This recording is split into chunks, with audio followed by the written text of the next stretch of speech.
bëgg nañ mais dañoo mënul. d'accord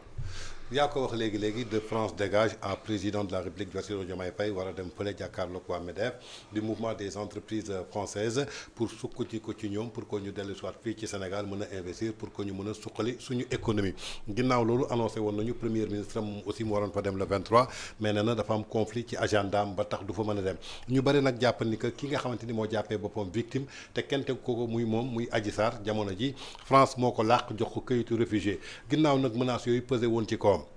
ñu bëri jàpp ni que tey jii premier ministre kenn mënu ko attewaat foofu ca France parce que c'est une affaire déjà jugée donc day doon autorité sur une affaire déjà jugée keroog ma invité fi benn juriste mu maître Amath Thiam nee na tey procès Adji Sarr bi dafa delluwaat à zéro lu ñu atte woon pour corruption à la jeunesse ba si amende bi yëpp niil na keroog ba nga xamante ni jàpp nañ ko ci beneen délit tey ban jàngat nga ñu mën a indil ci loolu. non Amath sama frère la mais Amath da nga juum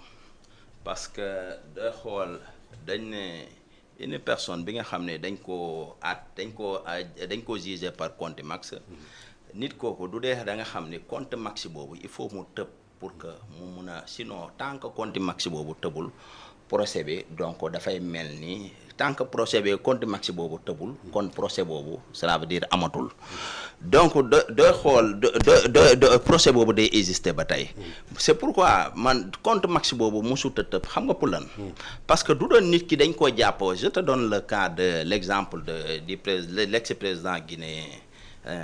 Dadis Camara parce que Dadis dañ ko jugé par contumace woon mais Dadis bi ñu ko jugé doo xool bi ñu ko arrêté sur les mêmes faits bi mu ñëwee donc doo xool bi ñu ko arrêté rek c'est censé le contumace bi tëb moo tax mu dem prison parce que il faut nit ki dañ ko arrêté sur les mêmes faits day dem prison jóge fa di ñëw à l'audience mais c'est pas le cas de Ousmane Sonko bi ñu koy arrêté c'est un autre cas je crois que dans l'affaire Kër Góor cité Kër Góor gi waaw donc moom moo waral loolu moo tax sa condamnation donc duñ ne dafa tëb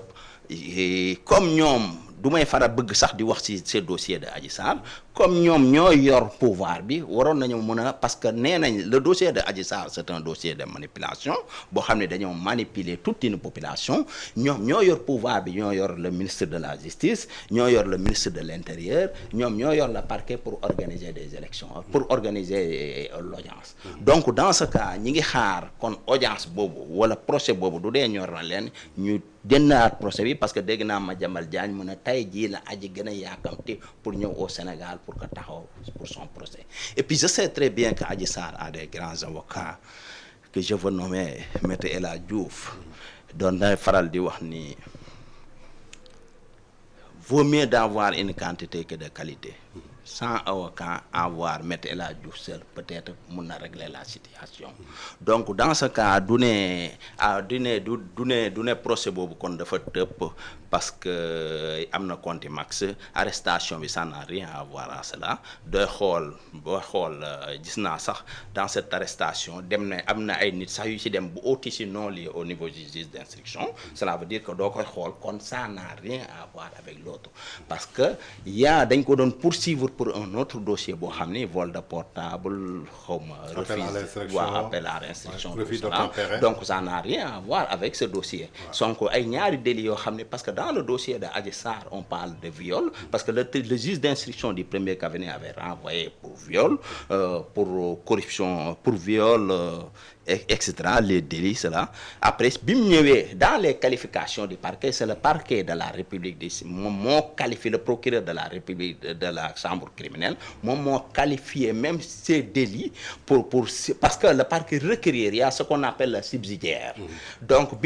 ci la question du viol du amul il y a des questions qui sont subsidiaires cela veut dire le parquet dans sa réquisition subsidiaire demande la corruption à la jeunesse. Si vous le condamnez pour viol, condamnez-le pour une corruption à la jeunesse. C'est pourquoi la Cour estime nécessaire que même si le viol sautait, on le condamne pour corruption à la jeunesse. Donc dans ce cas, jusqu'aux preuves du contraire, même si la condamnation dañ ko condamné par contumace, amul benn boo xam ne arrêté nañ ko pour cela ci contumace boobu mu constitué waat partie pour venir en procès. Donc procès boobu niilul kon jàpp nga ni que Adji Sarr menace la moom tey mu dem France ay pays yoo xamante ni dañu respecté li nga xamante ni mooy convention yu ñu ratifié avec les droits de l'homme gis nañu barke démb waa front de résistance de la diaspora di manifester ci buntu assemblée nationale di réclamer justice pour Adji Sarr.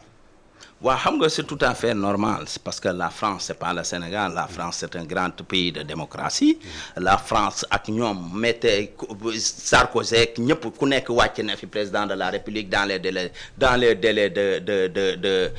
matagul sax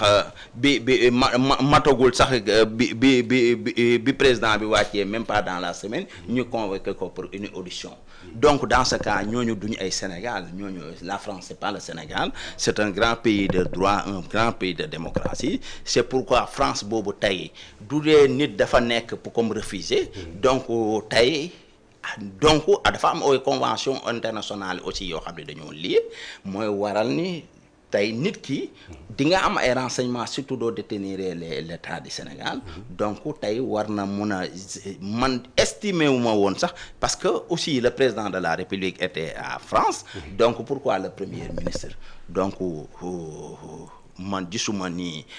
dem fa sax à la fin da ngay tuutal sa bopp c'est pourquoi renvoyé na son visitam bi nga xam ne waroon na ko def au niveau de la France parce que day indi coow man du ma sañoon sax bu Italie bi mu renvoyé ko parce que Italie mooy gën a metti parce que la manifestation dañ ko reporté ci Italie parce que France ak Italie pour benn na donc ñëpp ñi nga xam ne ñoo ngi ci diaspora bi tey ñi ngi Italie di préparer seen manifestation.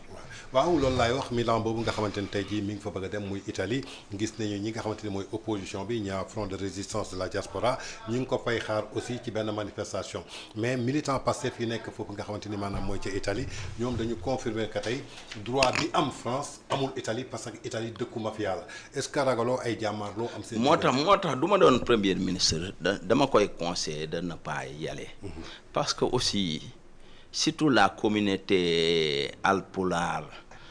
dañ fa am doole qui sont au niveau de la France Mantes-la Jolie gis nga manifestation bi fa Macky defoon ne serait-ce que Farba Ngom cela veut dire que ay risques yu bëri mun na fa am man du ma doon ñoom je les conseille de ne pas y aller parce que aussi lu dul jàmm rek jàmm ko gën donc munoon na comme président de la République dem na Europe munoon na moom occuper yeneen pays yi nga xam ne mi nga fa tey ci naar yeeg yooyu mais pourquoi cette précipitation par force en Europe je me suis dit que li muy yàq peut-être moo ëpp li muy defar te li muy defar comme président de la République dem na fa am na relation yoo xam ne mi ngi koy dox mënoon nañu bàyyi mu continuer. est-ce que bëggul confirmer opposition bi doon naan ñemewul dugg Europe du teg tànkam Europe vu que Chine la dem Turquie Émirats arabes est-ce que bëggul confirmer ni que tey jii li ngeen di wax amul. non opposition bi gagné na première masse bi bataille bi parce que dooy xool li ñu doon viser mooy la France du France bi duñ ko reporter rek cela veut dire que opposition bi gagné na bataille de communication bi beneen bi si des nga dem Italie avec quelquefois même doo gagné woon kii bi mobilisation bi cela veut dire que ak opposition stratégie la rek stratégie boobu mun na yàq avec la communication les réseaux la presse mun na yàq lu bëri loo xam ne da koy yàqal dëkk bi donc je préfère du ma doon moom de ne pas y aller. d'accord ba tey suñ jógee foofu dañuy ñëw ci beneen cas boo xamante ni dafa soxal wàllu économie soxal wàllu koom-koom tey gis nañu que kii nga xamante ni tey jii maanaam.